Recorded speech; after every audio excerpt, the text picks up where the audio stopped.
लगा दो। आणि मला तरी असं वाटतं की आज या संघटनात्मक बैठकीमध्ये इथे काही ही जनरल सभा नाही आहे। जनरल सभा येईल त्यावेळेस आम्हाला भरपूर बोलता येईल। उद्धव ठाकरेंच्या शिवसेनेबद्दल मला बोलण्याची काही गरज नाही, तुम्हाला सगळं माहिती आहे। जसं एका पिक्चर मध्ये लिहिलं होतं मेरा बाप चोर है, तसं तर आम्हाला लिहून टाकलंय तेरा तुम चोर हो, तुम गद्दार हो। पण आम्ही कशा करता गद्दारी केली हे पूर्ण महाराष्ट्राने पाहिलेलं आहे। आणि आता जे उमेदवार मिळत आहेत ते का उमेदवार त्यांच्या पकडीतले काय आम्ही गद्दार आहे आणि हे जे सापडले काय खुद्दार आहे काय मतामध्ये युती केली। अशी अनिल दादा नशिवान आहे।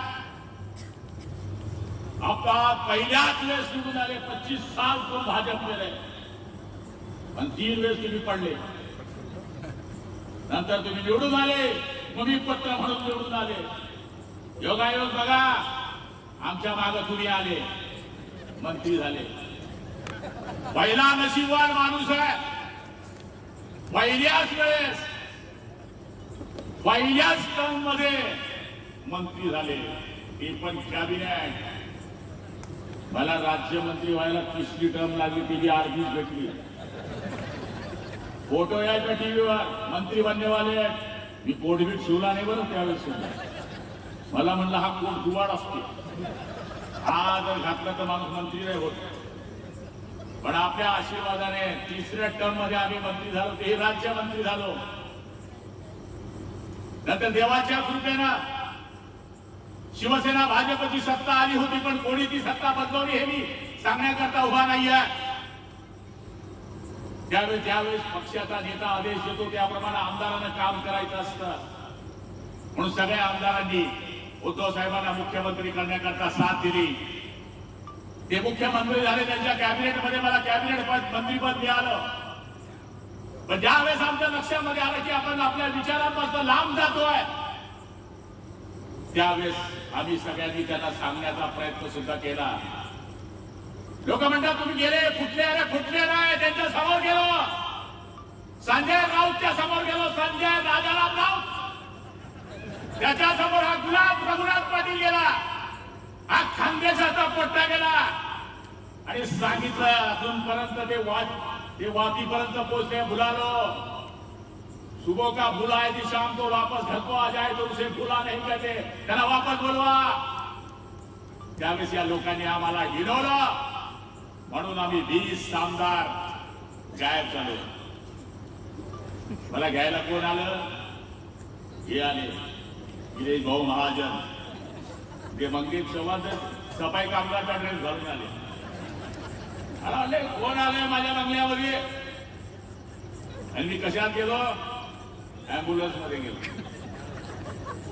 मी 33 नंबरवर गेलो आहे, म्हणून जे मला गद्दार गद्दार म्हणतात ना, मी वेट अँड वॉच केलं की आपण चुकलो आहे, चूक दुरुस्त करू शकतो, आपण पुन्हा आपल्या आपल्या वळणावर येऊ शकतो। म्हणून मी काय पहिल्या राजेत नाही गेलो, नंबर 33 वर गेलो। आमचे तर 14 आमदार पहिले चालले गेले होते, आबांसहित 4 आमदार पुढे होते। मी विचार केला आपण इकडे थांबले तर बुलढाण्यापासून नागपूर पासून तर दादरपर्यंत कुणीच दिसेना, मी एकटाच।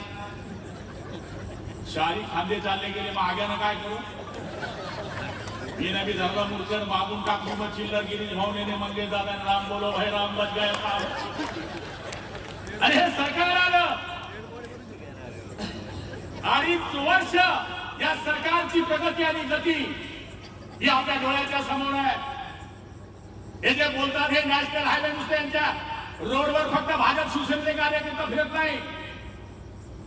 त्या गडकरींना हिंदुत्व सम्राट पुलकरी म्हणायचे, त्या गडकरींनी या देशाचा इतिहास घडवला। समृद्धी महामार्ग असेल, मुंबई नॅशनल महामार्ग असेल, मुंबई पुणे रस्ता असेल, केवढे रस्ते तुमच्या नजरेच्या समोर आहे। याच्यावर काय काँग्रेसचं पोट्टर, काँग्रेसची आवडा जात नाही, याच्यावर हे रस्त्यावर वापरत नाही। 80 कोटी लोकांना फुकट धान्य देणं, इथे काय फक्त हिंदूंना धान्य मिळतं, मुसलमानांना धान्य मिळत नाही, बौद्धांना धान्य मिळत नाही। मतदान आलं की मुसलमानांना सांगायचं की इस्लाम खतरे में है, जसं लहान पोट्याने सांगतो पंख्याला हात लावू नको हा बुवा आहे, तसं तुम्ही सांगता। मुस्लिम बांधवांना हे सांगितलं पाहिजे, बौद्ध माणसाने हे सांगितलं पाहिजे आणि हे कार्यकर्त्यांनी खालपर्यंत सांगितलं पाहिजे. त्यांच्यावर टीका करू नका, ते टीकेच्या लायकीचं नाही. आपली केलेली कामं सांगा, देश पातळीवरची कामं, नॅशनल हायवे पासून तर गावाच्या 25-15 पर्यंत तर आमदार खंडपर्यंतची कामं सांगा. एवढं जरी सांगितलं, शिवसेना भाजपची ताकद आहे. 6चे 6 आमदार इकडे आहे भाऊ. प्रत्येकाच्या मतदारसंघात नीट दिलं हे काही कर्तव्यच आहे आमचं. भाजप, शिवसेना, राष्ट्रवादी, आरपीआय, मनसे, फक्त विनंती एवढी आहे, प्रचार दौरे लावताना ताई तुम्हाला आम्ही दोष देणार नाही. तुम्ही उमेदवार आहे, जिल्हा अध्यक्षांचं हे काम आहे. ते शिवसेनेचे असो, भाजपचे असो, राष्ट्रवादीचे असो, दौरा असताना पहिल्या दिवशी आम्हाला संध्याकाळी फोन येतो. आता गुलाबराव पाटलांचा आमदार मतदारसंघ आहे, त्याला कळलं पाहिजे की नाही माझ्या झेडपी गटात कोणी फिरत आहे. माझ्या झेडपी गटामध्ये जर ते फिरत असतील आणि आपले 10च कार्यकर्ते दिसत असतील तर गावावर इफेक्ट जातो, यांची हवा नाही आहे. म्हणून एक सुटीनं भाजप, शिवसेना, राष्ट्रवादी, आरपाय जे काय असतील, जप्तेचे जप्ते गाड्या घेऊन फिरले मी तुम्हाला चॅलेंज देतो. प्रचार करण्याची गरज नाहीये पार्टनर. आपला बी अनुभव आहे, असंच काय उडलं नाहीये.